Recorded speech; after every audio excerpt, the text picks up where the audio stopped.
Con la finalidad de vencer este solipsismo metodológico, que recordemos Descartes jamás defendió, René comienza a clasificar las ideas según su origen, y distingue tres tipos. Las ideas pueden ser innatas, porque provienen de la razón, y estas son captadas de inmediato. Las ideas adventicias son provocadas por objetos externos, y en la última clasificación son las ideas ficticias, ideas que la mente forma de manera arbitraria, por así decirlo, quimeras de la imaginación. Aclarando que las ideas innatas forman parte de la estructura del pensamiento y son accesibles mediante la razón, ya que sería absurdo decir que un niño disponga de estas ideas solo por haber nacido. Asimismo, Descartes distingue diferentes niveles de realidad, una realidad objetiva y una realidad formal. La realidad objetiva es el concepto que está representado por una idea, mientras que la realidad formal hace referencia al objeto representado. Esta distinción entre representación mental y existencia real resulta influyente en diversas corrientes filosóficas, como puede verse reflejado, de forma indirecta, en el análisis de los sueños de Sigmund Freud. Por ejemplo, el soñar con un hada posee una realidad objetiva, mas no una realidad formal. Y siguiendo esta línea de pensamiento, si las cosas existen independientes de la persona, estas deberían tener diferentes grados de realidad, por lo que René concluye que una sustancia es más real que su atributo. Tomemos por ejemplo el concepto de un árbol grande. El árbol posee más realidad que la altura que se le atribuye, especialmente porque el concepto de altura, o gran árbol, difiere de persona en persona. El método que utiliza Descartes para probar la existencia del mundo es el siguiente. Definamos que la mente es origen y causa de todas sus ideas, pero si existiera una idea cuya causa no es la mente, entonces se puede derivar la existencia del mundo, ya que para René, el mundo bien podría ser una especie de ensoñación. Si seguimos el método de dudar de todo, entonces no podríamos tener certeza de la vigilia del sueño, ya que existen ocasiones en las que los sueños presentan sensaciones de realidad muy intensas, donde claramente la mente percibe cosas que no existen, como es el caso de las parálisis del sueño, que terminan con una sensación de dolor muy intensa. Eso sí, René no era ingenuo para no distinguir el sueño del mundo real, ya que, aunque nuestras experiencias puedan ser falsas o fabricadas por un truco mental, existen realidades más simples y universales, cuya mezcla forman la realidad que percibimos. Duerma o esté despierto, 2 más 2 siempre serán 4, y un triángulo no tendrá más de 3 lados. Entonces, de manera poética, René concluye que la vida podría ser una especie de sueño.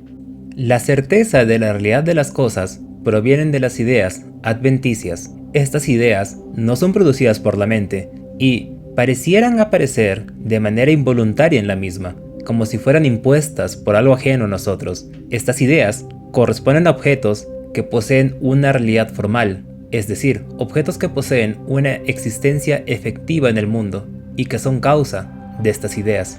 ¿Pero acaso esta explicación basta para demostrar la existencia del mundo?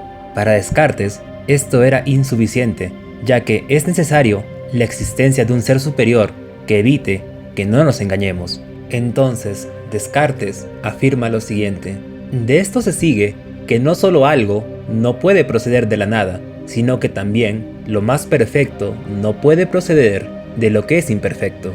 Entonces, René se cuestiona si la idea de Dios puede provenir de nuestra mente, ya que una sustancia finita, como nuestra mente, no debería ser capaz de producir una sustancia infinita, como Dios. Para esto, René utiliza dos principios aristotélicos. El primero, nada puede provenir de la nada, y el segundo, una causa contiene tanta realidad como su efecto. Y de este modo, René concluye que Dios debe ser la causa de su idea, y por lo tanto, debe existir. De esta idea se deriva el célebre ejercicio mental que se deduce de la tesis de Descartes. Pienso en un ser perfecto, por ende posee todas las características y atributos. Entonces, la existencia también es uno de sus atributos. Por ende, Dios existe. O como diría René Descartes, Dios es la causa de su propia idea, puesto que la idea de un ser perfecto no puede provenir de un ser imperfecto, ya que el sujeto no es una causa adecuada, y tampoco podría haberla producido por la transformación de otras ideas, ya que nadie tiene el grado de excelencia tan alto como para crear un ser infinito. Y siguiendo este argumento, René afirma: la existencia no puede separarse de la esencia de Dios, de la misma manera en la que el tener tres lados no puede separarse de la esencia de un triángulo. Ahora bien, es necesario aclarar que los argumentos a favor de la existencia de Dios, planteados por René Descartes, sufrieron numerosas críticas y contraargumentos de diferentes pensadores. Por mencionar, uno de los contraargumentos principales es: nosotros, los humanos, no poseemos una idea positiva de todas las perfecciones que caracterizan a Dios, sino que estas ideas se forman en contraposición con las versiones imperfectas que nosotros conocemos. Es decir, que la idea de Dios podría ser un complemento matemático a las ideas limitadas e imperfectas que nosotros poseemos. En palabras simples, puede ser que la idea de perfección sea un contraste de nuestras propias limitaciones. En este punto, René Descartes también plantea varios contraargumentos para sus detractores. Y agregando a la demostración de Dios, René sostiene que en tanto Dios es un ser perfecto e infinito, no puede ser malvado, ya que la maldad implica una imperfección, de la misma manera en la que el narcisismo implica un vicio moral. Finalmente, la idea de Descartes se puede resumir en el siguiente enunciado: Dios, al ser perfecto, permite que el conocimiento sea posible, siempre y cuando la razón siga el método adecuado, ya que de lo contrario estaríamos cayendo en la hipótesis de un genio o un dios maligno, hipótesis que ya hemos explorado en el video pasado, y que te recomendamos ver al finalizar este video. En última instancia, René, para demostrar la existencia del mundo, concluye que existen ideas que aparecen de forma pasiva en nuestra mente, ideas que surgen en contra de nuestra voluntad y que parecen tener origen en el mundo exterior, como el hecho de observar un árbol y que la idea de árbol nos venga a la mente, por lo que nuestras percepciones deben ser causadas por un mundo que está ahí, que existe independiente de nosotros, aunque nuestras percepciones no correspondan exactamente a la realidad. En palabras simples, las cosas que percibimos a través de los sentidos tienen una causa externa y por tanto existen en el mundo exterior. Sin embargo, estas cosas no existen del modo en la que lo presentan los sentidos, sino de la manera en la que nuestra mente las concibe. Para Descartes, el mecanismo por el cual la naturaleza no es más que materia extendida a lo largo del espacio, res extensa, se origina porque esta es la forma en la que la mente comprende el mundo. Y ya que nosotros concebimos el mundo a través de nuestra mente, serán solo las ideas intelectuales las que nos abran paso a una consideración más exacta del mundo. Y para Descartes, esta es la matematización de la realidad. Recordemos que Descartes también basa muchas de sus concepciones del razonamiento de Galileo Galilei. Por ejemplo, se puede encontrar una cita similar en El ensayador de Galileo. Cuando concibo una materia, me siento obligado a pensar que está delimitada por sus propiedades, su posición, si está en movimiento o en reposo. Pero si esta cosa tenga que ser blanca o roja, amarga o dulce, no siento que mi mente esté obligado a aprender con dichas condiciones. Como dato de interés, René Descartes, en su genialidad, tiene ciertos destellos que anticipan al pensamiento de Albert Einstein. Si la realidad es la materia extendida sobre el espacio, entonces la materia estaría intrínsecamente relacionada con el espacio, por lo que el espacio y materia no pueden ser separados ni independientes. De lo contrario, no podría existir un vacío sin espacio. Y como indica Descartes, el universo es como un fluido homogéneo e infinito, en el cual los objetos se distinguen entre sí solo por los movimientos diferenciales en este fluido. Como veremos en la siguiente cita, Descartes tenía una gran consideración por las ideas de otros pensadores, como Galileo Galilei, pero criticaba que estos pensadores hicieran ciencia sin seguir un método riguroso. En una carta escrita a Mersenne, René Descartes indica: encuentro en general que Galileo razona mejor que la mayoría de la gente vulgar, pero me parece que falla en varios aspectos. Su pensamiento se dispersa en digresiones y no se detiene a exponer completamente ninguna materia. Esto demuestra que no ha examinado de manera ordenada, sin remontarse a las causas primeras. Se ha limitado a buscar razones de algunos efectos particulares, construyendo sin un verdadero fundamento. Otra cita muy importante que es necesaria mencionar a efectos de conocer el disgusto que sentía René por el lenguaje científico que se aleja de la población y convierte la ciencia en una especie de oscurantismo científico, es el siguiente.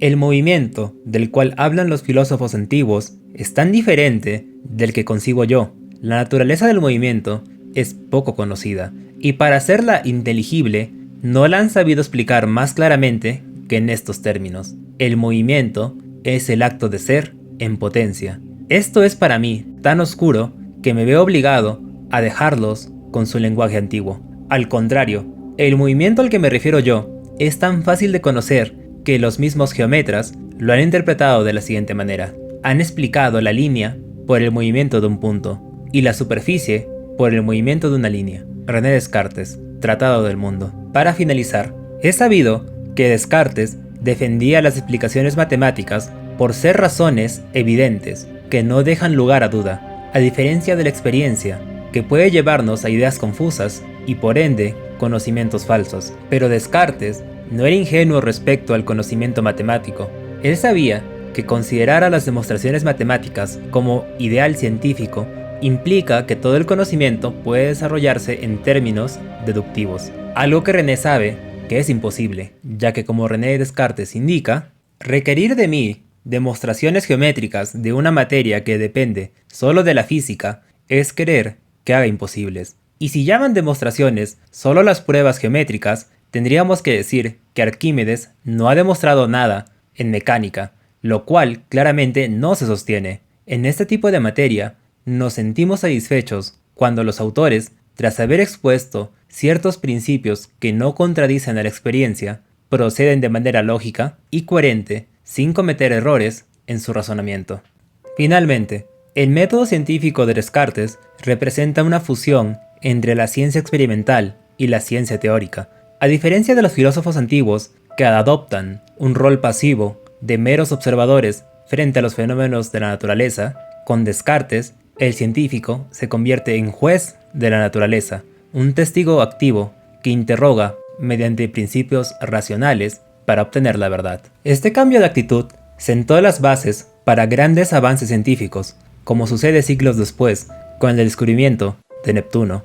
Ante la discrepancia entre la órbita observada de Urano y los cálculos de Newton, los astrónomos no abandonan la teoría, sino que interrogan a la naturaleza con matemáticas, prediciendo así la existencia de un nuevo planeta que más tarde fue observado, siendo esta la verdadera herencia del método cartesiano, un pensador que tuvo tantas genialidades que incluso se anticipó en ciertos conceptos que abarcan desde la antropología moderna, análisis de los sueños, hasta el pensamiento de Albert Einstein. Este es el final de una serie de videos dedicados a René Descartes. No olvides dejar en los comentarios qué filósofos quisieras que este canal realice un video. Y recuerda que leemos todos los comentarios. Y si llegaste hasta aquí, puedes dejar tu like y realizar una donación si así lo deseas.